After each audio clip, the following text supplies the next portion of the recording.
guys, it's Rachel here with Senza Tempo Cane Corso with your pup date. I just got through feeding them, as you can see here. So what I've been doing to make sure everybody gets enough food is I've been making 2 big pans, and I will take out a couple puppies at a time and place them on this mat and let them eat so that I know that everyone's getting their full amount. Because sometimes if you feed them all at once, you can get some pups that don't get enough. And then I cleaned out their kennel today, or their space today, so this is all fresh bedding.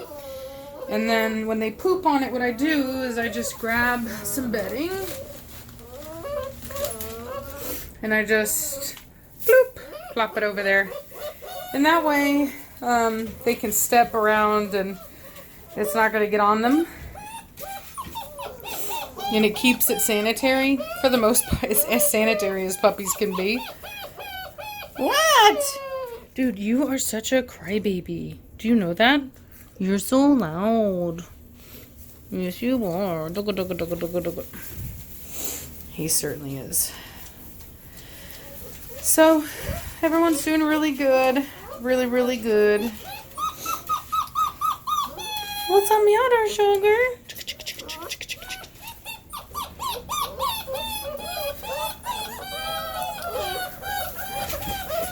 I did my bobbies.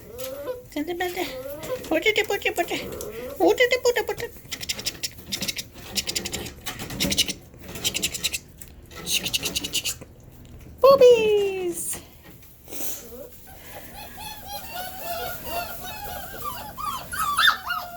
Did it come to get you?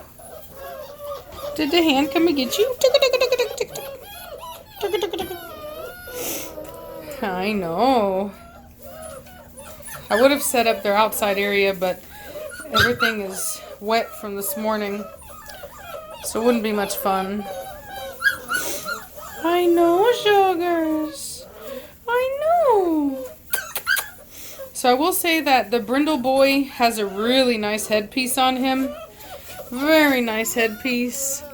But temperamentally, he's very shy.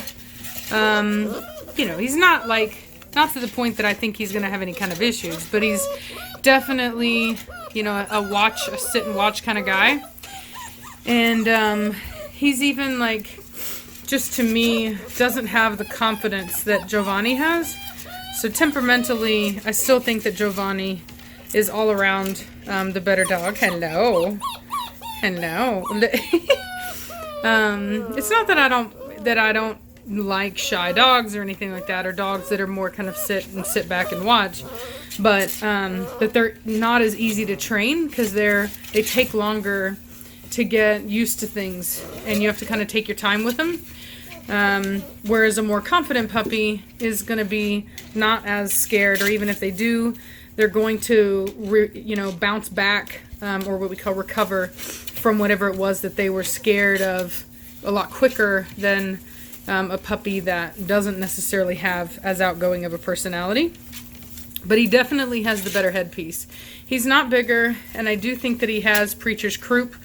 That's one of the faults that Preacher has. It's not a huge fault. It's not to the point of really being an issue, but it is something that I like to be mindful of when breeding or when choosing puppies off him, is that I don't breed for or pick puppies that have that. I want to breed away from anything that I can structurally and breed for the better dog. And Giovanni actually has a really nice croup and tail set. So yeah, I know, no Bobo, but he did come, as you can see, he did come over finally. So yeah, he's not super shy, but he is not necessarily as outgoing. So but he has a really pretty head. His head is gonna look like Preacher. Hey Giovanni, he's a big old face. He's a big old face. You got a big old face. Yes you do. Yes you do. Yes you do. So this female here, the brindle, she's the biggest female. Definitely the pick female in the litter. is you'll notice she's super dominant. Do you see how she's not up here messing with me? It's because she's a dominant female. She's sitting back there. She'll wait for me to come to her, if at all. She sits and she watches a lot. Very dominant. Very cool. Oh, hello, babies. Hello, babies. Hello, babies. Hello. Yes. Did you just jump over here out of nowhere? Crazy pooch. I know. Yeah, you can chew on my fingers. You can chew on my fingers. I know. Yes, I do. I know. I know. Ouch. Ow, don't bite. Don't bite. Don't bite. I said nibble. No. No bites. So when they bite, I just do what their mama would do. I just give me a mouthful of mouth and I just do not hard enough to hurt. Oh, my back. My back. You see how she's over there? She's not shy. That she's not. She's just dominant. She does not care. She does not need me. She does not need my affection. And that's because she's a super dominant girl. And if I was to go over there and pet her, and if I tried to jostle her or move her at all, she'd probably pull a preacher like what he was when he was young and growl at me and try to set a boundary with me on her personal space. So the person that gets her, I'm pretty sure that she's going to Canada. And this guy really likes dominant dogs from what he said. Because I told him, I said, look, I said, he wanted a, our agreement was that he's looking for a breed quality female. The only reason I'm willing to sell him a breed quality female as far as breeding quality, as in letting him breed, as long as he does the health testing and all that stuff, is because he's already championed a male. And he's looking to show this female as well. So that's my requirement, is that dogs be health tested and they be shown entitled. And so he has a blue male and he wants to avoid breeding dilute to dilute. So that's blue to blue. Or any really dilute. It's not just blue to blue. Like Giovanni is a dilute. So you wouldn't want to breed a blue female to Giovanni. Now there are some people that say that this breed you can do that with, but unfortunately because of all the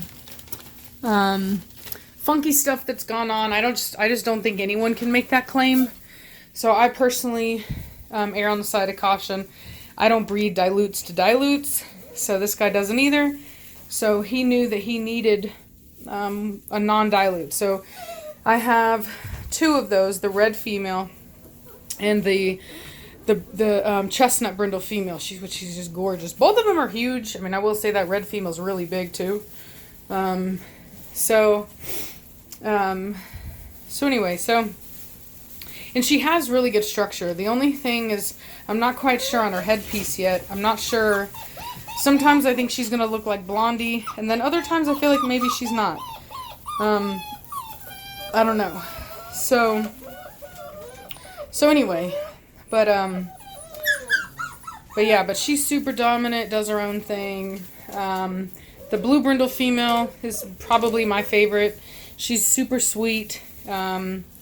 If I don't end up selling my second pick female, if I don't get somebody on that spot, then I'm just going to keep her, because it's not worth it to me to lose out on a really beautiful female like that.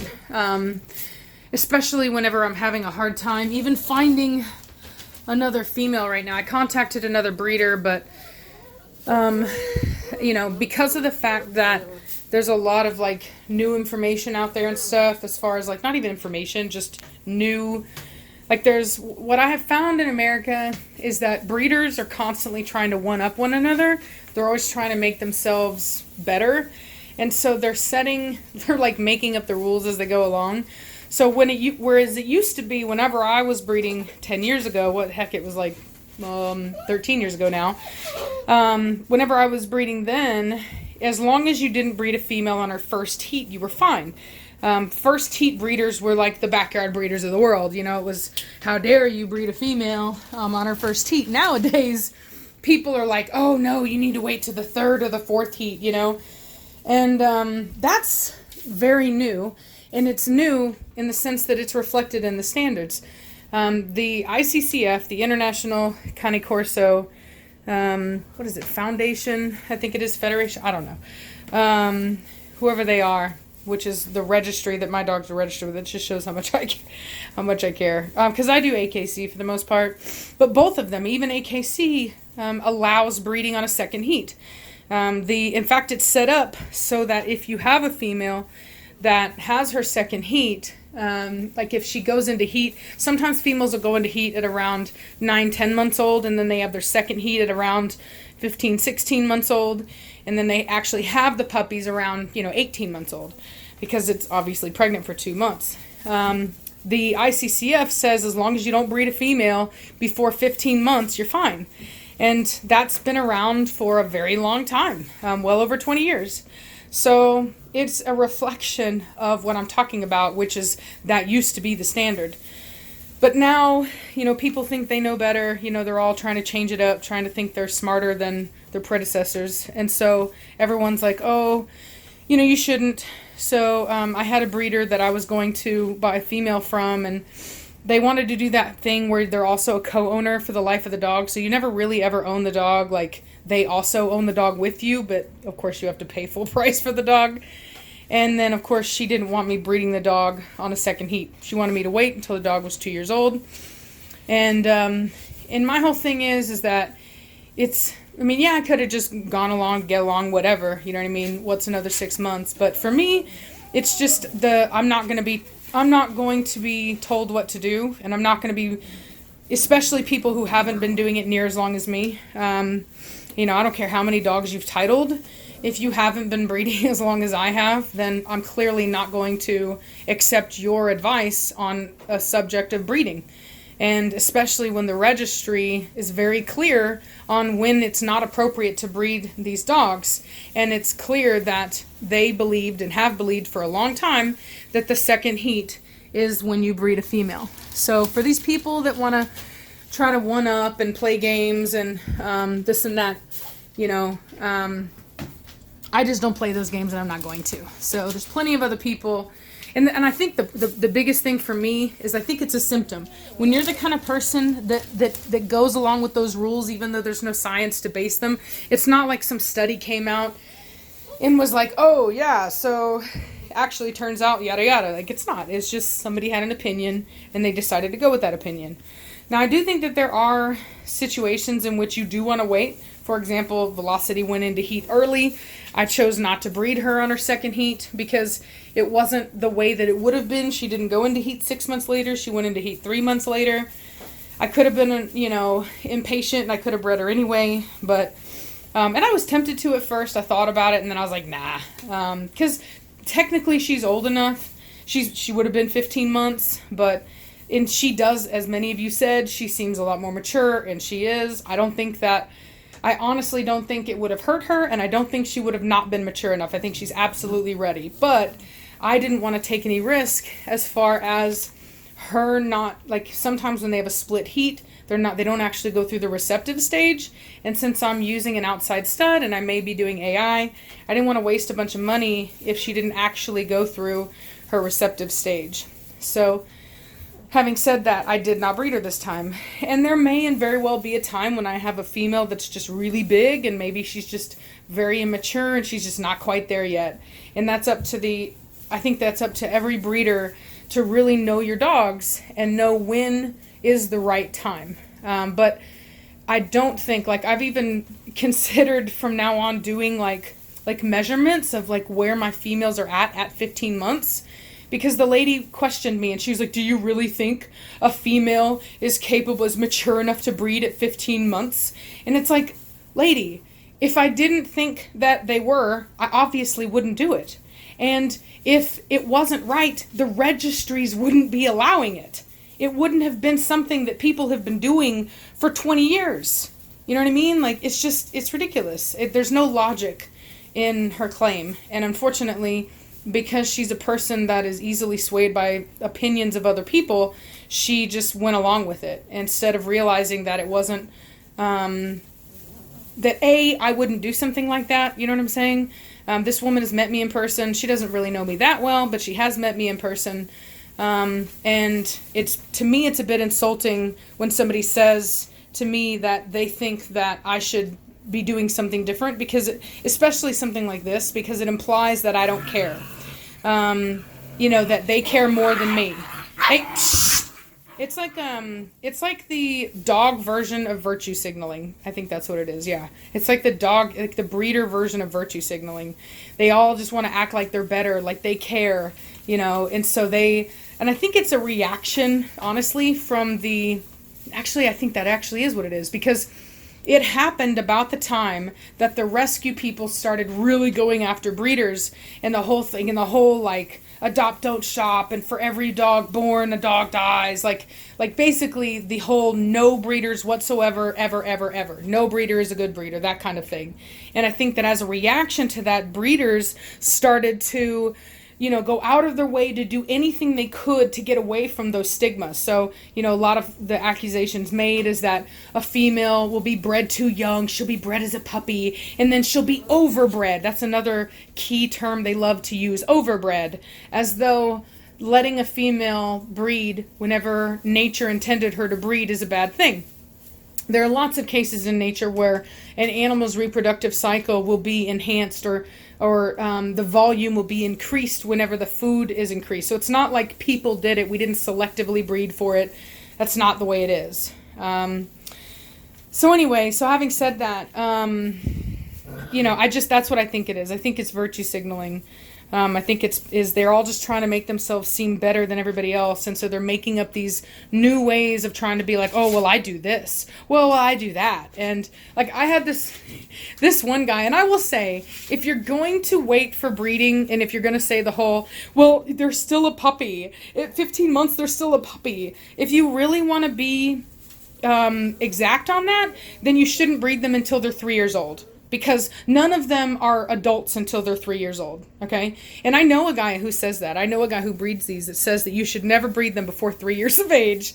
And it's horrible in my eyes, because you're breeding an older female. Like, if you take into consideration how long dogs live versus how long or how old they are whenever they're bred, you're actually breeding an older female, and you're not going to get much out of her. Like, you might breed her twice. And that's like fine for you if you're trying to be that person, but you're not going to be able to know what that animal has to offer genetically, because you're very limited on the breedings that you can have with them. So it's every person for their own. But like I said, that guy, I agree with that more than I agree with somebody saying you shouldn't breed a female in their second heat. Like, if you're gonna pull the whole they're not mature enough thing, then don't breed them till they're 3 years old. You know what I mean? You don't just get to say magically a dog is old enough, it's just mature enough at 20 months. Like, I'm sorry, but it's so ridiculous how people think they can just make stuff up as they go along. But, like I said, I personally just decided to pass on that pup, and will always pass on somebody that behaves that way, because I just think it's retarded. Pardon my language, I shouldn't say that. Somebody got really mad at me for using that word. So I think that it is very illogical. Let me just say that. I think it's very illogical. So anyway, enough of a rant. I just wanted to update you guys on the babies. I hope all of you know that I will always do what's in my dog's best interest. I will always back it up with facts and sources, because that's how I roll. I don't make decisions based on emotion or popular opinion. I follow the facts, and I try my best to make the best decisions I can, and I use research and science to do that. So I hope that the rest of the breeding community can do that as well. So anyway, y'all have a good night, and I'll talk at you later. Bye!